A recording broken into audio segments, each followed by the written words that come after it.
Assalamualaikum warahmatullahi wabarakatuh. Alhamdulillah wassalatu wassalamu ala rasulillah wa la hawla wa la quwwata illa billah. Berjumpa kembali di sesi kita kali ini. Kita akan membicarakan tentang bagaimana supaya setiap kita berdoa kepada Allah Subhanahu wa taala, doa kita diijabah atau dikabul oleh Allah Subhanahu wa taala.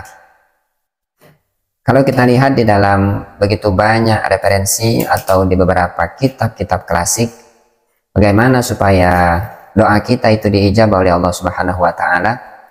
Yang pertama, setiap kita berdoa kepada Allah Subhanahu wa taala, langkah yang pertama kita harus memuji Allah Subhanahu wa taala.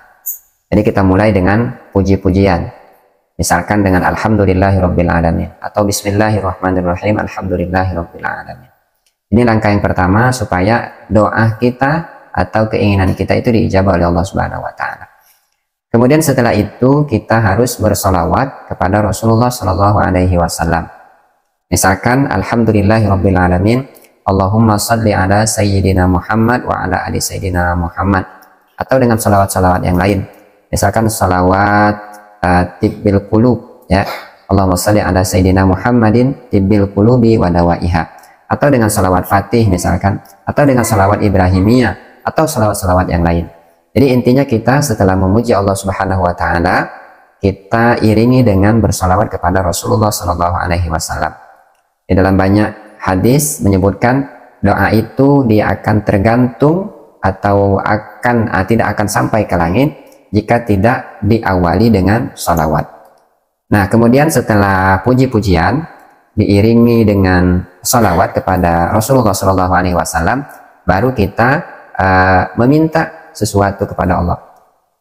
Ya, kalau secara adab mungkin kita merasa diri kita ini kotor, kita banyak dosa, kita banyak melakukan kemaksiatan, maka setelah itu kita iringi dengan permohonan untuk diampuni dosa-dosa kita.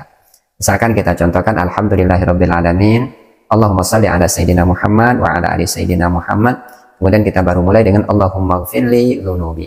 Ya Allah, ampunilah dosa-dosaku.